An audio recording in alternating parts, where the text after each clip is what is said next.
హార్దిక్ పాండ్యా ముంబై టీంని విడిచిపెట్టి 2027 ఐపీఎల్లో సీఎస్కే ఆడబోతున్నాడా? లేక ఇదంతా హైప్ మాత్రమేనా? అసలు హార్దిక్ కెప్టెన్సీతో ముంబై మేనేజ్మెంట్ హ్యాపీగా ఉన్నారా? మరి సంజు శాంసన్ని సీఎస్కే ట్రేడ్ చేసుకున్నాక ఇప్పుడు అదే తరహాలో పాండ్యానే ట్రేడ్ చేసుకోవడానికి అవకాశం ఉన్నాయా? లేక ఇదొకటి స్పెక్యులేషన్సేనా? అసలు నిజంగానే CSK and MI trade possible అవుతుందా? ఇలా మీకున్న ప్రతి చిన్న డౌట్కి ఈ వీడియోలో క్లారిటీ ఇస్తాను. మన ఛానల్లో ఇలాంటి వీడియోస్ ఎప్పుడూ వస్తూనే ఉంటాయి.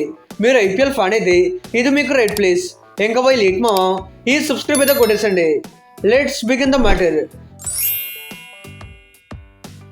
హార్దిక్ పాండ్యాని సీఎస్కే ట్రేడ్ చేసుకుంటారు అని లాస్ట్ కొన్ని డేస్ నుండి సోషల్ మీడియాలో బాగా స్పెక్యులేషన్స్ నడుస్తున్నాయి. అసలు బయటికి రావడానికి main reason may 2 సీఎస్కేతో Mumbai Indians చెప్పకలం match ఓడిపోయారు. ఈ మ్యాచ్ అయిపోయిన తర్వాత Hardik Pandya and CSK CEO అయిన కాశీ విశ్వనాథన్ గారి మధ్య సీరియస్గా డిస్కషన్ జరిగింది. వీళ్ళిద్దరూ చాలాసేపు మాట్లాడుకున్నారు. ఇక్కడ ముంబై ఇండియన్స్ క్యాంప్లో అంతా మంచిగానే ఉంటుంటే వీళ్ళు ఎంతసేపు మాట్లాడుకుని ఏమీ అయి ఉండేది కాదు. కానీ ఎప్పుడైతే ఎంఐ టీంలో అంతర్గతంగా గొడవలు ఉన్నాయి అనే రిపోర్ట్స్ బయటకు వచ్చాయో అప్పటి నుండి ఈ టీంలో ఏదైనా జరగచ్చు, ఎలాంటి డిసిషన్స్ అయినా తీసుకోవచ్చు అన్నట్టు ఫ్యాన్స్లో ఒక మైట్ క్రియేట్ అయిపోయింది. దానికి తోడు మరికొన్ని రీజన్స్ కూడా ఆడాయి హార్దిక్ పాండ్యా ట్రేడ్ని ఇంట్రెస్టింగ్గా మార్చాయి. అదే ఈ సీజన్లో ముంబై పర్ఫార్మెన్స్. హార్దిక్ కెప్టెన్సీలో ఈసారి ఎంఐ వరస్ట్ పర్ఫార్మెన్స్ ఇస్తున్నారు. సీజన్కి ముందు ఎలాగైనా టాప్ 2లో ఉంటారనుకుంటే ఇప్పుడు అందరికంటే ముందు వీళ్ళు ఇంటికి వెళ్ళిపోయారు.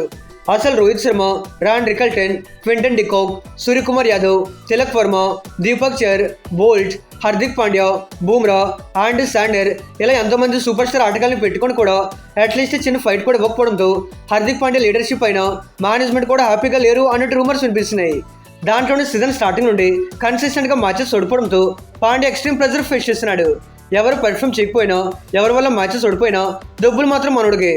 దానికి తోడు ఆ క్రౌడ్ సపోర్ట్ పక్కన పెడితే అందరూ తిరిగి పాండ్యాని క్రిటిసైజ్ చేస్తున్నారు. అండ్ మరో విషయం ఏంటంటే హార్దిక్ పాండ్యా రాకముందు వరకు ముంబై టీం కన్సిస్టెంట్గా టాప్ 4కి క్వాలిఫై అయ్యేవాళ్ళు. కానీ 2024 సీజన్లో హార్దిక్ పాండ్యా కెప్టెన్గా వచ్చాక ముంబై జాతకం మొత్తం మారిపోయింది. 2024లో లాస్ట్ పొజిషన్, 2025లో 4th position and present 9th పొజిషన్లో ఉన్నారు. ఒక విధంగా కెప్టెన్ని చేంజ్ చేసి హార్దిక్ పాండ్యాని తీసుకురావడం కూడా ముంబైకి బ్యాక్ ఫైర్ అయ్యింది అనేది ఫ్యాన్స్ ఫీలింగ్ అనమాట. అండ్ మరో ఇంట్రెస్టింగ్ విషయం ఏంటంటే 2025 సీజన్లోనూ రాజస్థాన్తో సీఎస్కే మ్యాచ్ అయిపోయాక ఇలానే CSK CEO and Sanju Samson చాలాసేపు మాట్లాడుకున్నారు. ఆ తర్వాత షాకింగ్లీ రాజస్థాన్ అండ్ సీఎస్కే మధ్య ఐపీఎల్లో బిగ్గెస్ట్ ట్రేడ్ చూసాం. సంజు శాంసన్ రాజస్థాన్ విడిచిపెట్టి సీఎస్కేలో జాయిన్ అయిపోయాడు. సో ఇప్పుడు వీళ్ళ కన్వర్జేషన్ చూపిస్తూ ఈ ట్రేడ్ గురించి బజ్ క్రియేట్ చేస్తున్నారు. అయితే Kasi Viswanathan and Pandya viral moment ముందు former New Zealand cricketer and commentator అయిన సైమన్ డోల్ కొన్ని ఇంట్రెస్టింగ్ కామెంట్స్ చేశారు. ఆయన చెప్పింది ఏంటంటే నెక్స్ట్ సీజన్ కోసం హార్దిక్ని ముంబై రిలీజ్ చేయాలి. ఏదైనా కెప్టెన్సీలో కన్సిక్యూటివ్ సీజన్స్లో పూర్ పర్ఫార్మెన్స్ చూపిస్తున్నారు. ఏదైనా వచ్చాక ఎంఐ సిచ్యువేషన్ దారుణంగా మారిపోయింది. ఒకవేళ తన కెప్టెన్సీ నుండి తీసేసి ఒక ప్లేయర్గా కంటిన్యూ చేస్తే అప్పుడు హార్దిక్ ఒక లీడర్గా ఫెయిల్ అయ్యాడు అని మచ్చ అతని మీద ఉండిపోతుంది.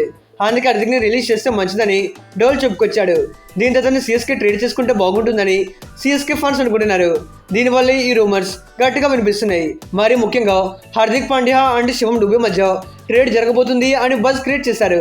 బికాజ్ హార్దిక్ లాని శివం కూడా ఒక బ్యాటింగ్ పేస్ ఆల్రౌండర్, ఫినిషింగ్లో పవర్ యాడ్ చేస్తుంటాడు అండ్ బౌలింగ్లోనూ ఎఫెక్టివ్గా రాణిస్తుంటాడు.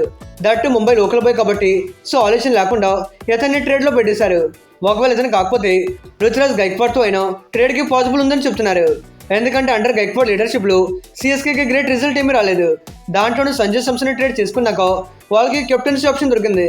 అందుకే గైక్వాడ్ని వదులుకున్నా పెద్ద పోయిదేమీ లేదని చెప్తున్నారు. అదర్వైజ్ ఇతను కూడా మహారాష్ట్రని అండ్ ఇతను కూడా Mumbai local bye. So conditions గురించి బాగా తెలుసుంటాయి. హార్దిక్ని తెచ్చుకొని గైక్వాడ్ని వదులుకోవచ్చు కదా అని కొంతమంది అనుకుంటున్నారు. అందుకే ఇతను కూడా వన్ ఆఫ్ ది ట్రేడ్ ఆప్షన్గా కన్సిడర్ చేస్తున్నారు. ఏదేమైనా హార్దిక్ పాండ్యాకి బయటికి రావడం ఇష్టం ఉంటే కావాల్సిన ట్రేడ్ ఆప్షన్స్ ఉన్నాయి.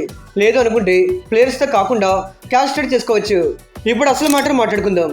ఈ ట్రేడ్ వినడానికి బాగానే ఉన్నా జరగడం చాలా వరకు ఇంపాసిబుల్ అనిపిస్తుంది. ఎందుకంటే హార్దిక్ని ముంబై మేనేజ్మెంట్ ఒక టెంపరీ ఆప్షన్గా కాకుండా పర్మనెంట్ అసెట్గా తీసుకున్నారు. ముంబై ఏది చేసినా ఫ్యూచర్ని మైండ్లో పెట్టుకునే డిసిషన్ తీసుకుంటారు. దానివల్ల ఎంత క్రిటిసిజం వచ్చినా కానీ రోహిత్ శర్మని పక్కన పెట్టి మరి హార్దిక్ని కెప్టెన్గా తీసుకున్నారు. దానికి తోడు ముంబై మేనేజ్మెంట్ కూడా హార్దిక్ని బాగా పుష్ చేస్తున్నారు. సో 1-2 సీజన్స్లో స్ట్రగుల్ అయినంత మాత్రాన వదిలేస్తారనుకోవట్లేదు. మొత్తానికి పాండ్యా సీఎస్కే ట్రేడ్ ఐపీఎల్ 2027కు ముందు ఎటువంటి సోర్స్లని ఒక రూమర్గా మాత్రమే మిగిలిపోవచ్చు.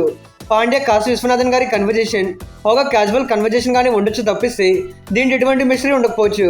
మరి చూడాలి. హార్దిక్ పాండ్యాని ముంబై ట్రేడ్ చేసుకున్నట్టు, సంజయ్ సామ్సన్ సిఎస్కే ట్రేడ్ చేసుకున్నట్టు కమింగ్ డేస్లో ఇంకేమైనా పెద్ద ట్రేడ్స్ ఉంటాయో లేదు. ఇక హార్దిక్ సిఎస్కే ట్రేడ్ పైన మీ ఒపీనియన్ ఏంటో లెట్ మీ నో. మీరు సబ్స్క్రైబ్ చేసుకుంటే ఇలాంటి ఇంట్రెస్టింగ్ టాపిక్స్ పైన వీడియోస్ చేస్తుంటాను. మళ్ళీ ఆలోచించి లేట్ చేయకుండా అదేదో ఇప్పుడే కొట్టేసండి. Okay friends, thanks for watching.